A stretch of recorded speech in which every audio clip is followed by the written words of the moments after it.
Buy makpa Italy emi no Italy obungbe imawere wo be o eledi na wi awa wi wa gba suse even your ma wi re so awa ri mi be na wa na re wa ona amako no viera igba va viera e bien na ogwe mo mi jore mi ya ahia e na we amu e la dia we live video but otegbe ni eteta na we el amanata ai mi no sunu wo wagmo ogwe abosinye Italian we ni yepa opia no eti wo ni danye igbava o viera gwa ibiene na the same father but odion viera ni o da fena be ki story ne we tatin ye ma be dey aware ogwe ma ya ni eta ma Italy ya we ni yepa mo mi jore dawo de no iri yemena adome ya ye ebie uwa ge ogwa ogun ya ari owa ya ta my we a we ya we Nigeria wa jo wa every time we holiday no ogwe ye we ne gi ya we mo lele wo we kwe ogwe ye ma we to wa o wa yo viri yen yo wa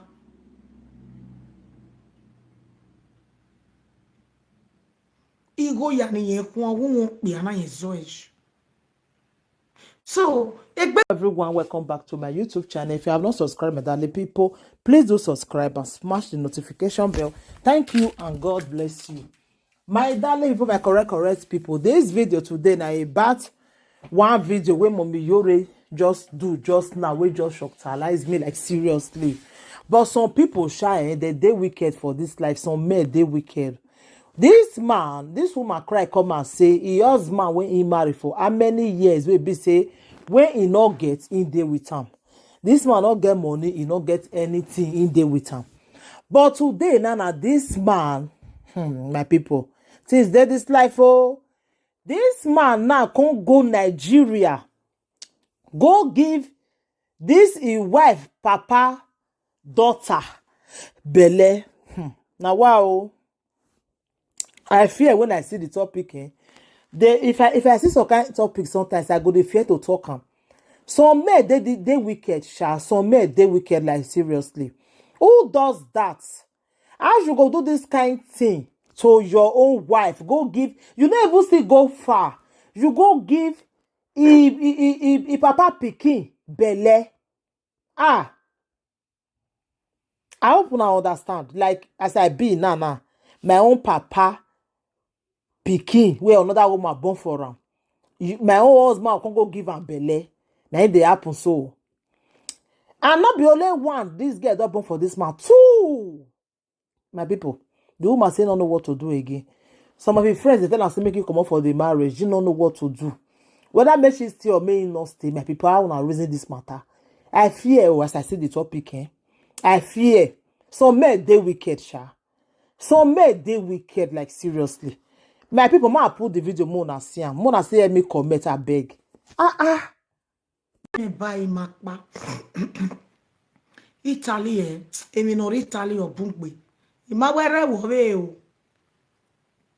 eledi na wi awa wi wa gba suse even your ma wi re so awa ri mi be na wa na re wa ona amako no viera igba va viera e bien na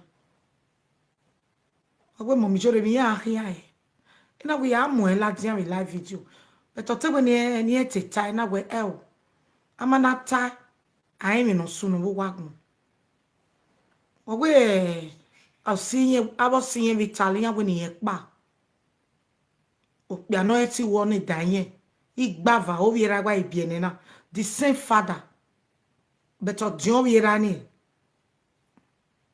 o da fena be ki story ne we tatin ye ma be dey aware ogwe ma ya ni eta ma Italy ya we ni yepa mo mi jore dawo de no iri yemena adome ya ye ebie uwa ge ogwa ogun ya ari owa ya time my way we get ya we Nigeria wa jo wa every time we holiday no o we egwe ne gi ya we mo we lele we kwe o we me egwe to wa o wa yo we rin yo wa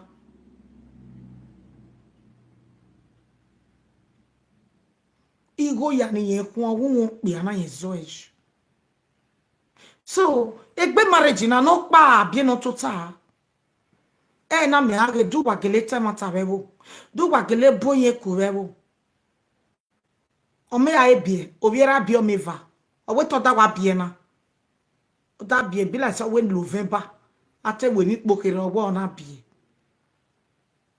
ada o wi ga ro wa be December o ma lele yen we ni po be webo salo be ni sunu wo wa avie topic gun me be yan na won wa avie ogun me wa gekwe mu wa avie ogun me yi record o ma wa wo be activate be la video ni to bo meta ibe to bo meta be yan do be activate wo be la ju meta wo mo ro pa no we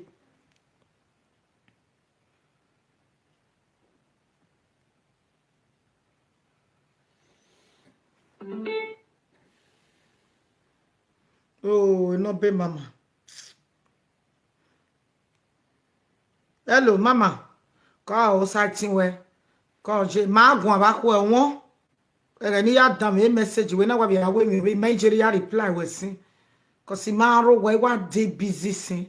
Ka later o akwo me la live video na akwo.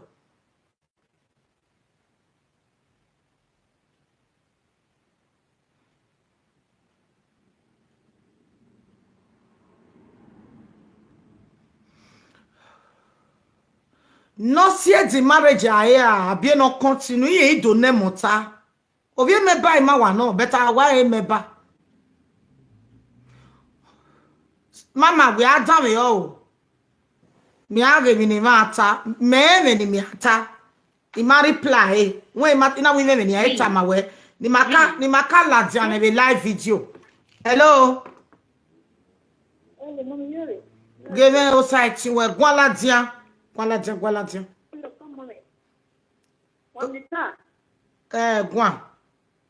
Okay, mama, la uno die prayer point la o se oni prayer point.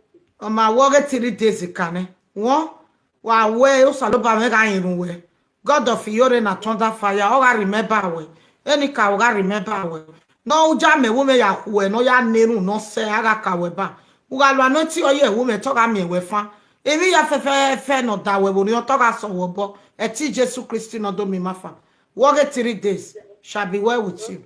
Yeah, the testimony that things are look for. Ise. So wa dogun ayo.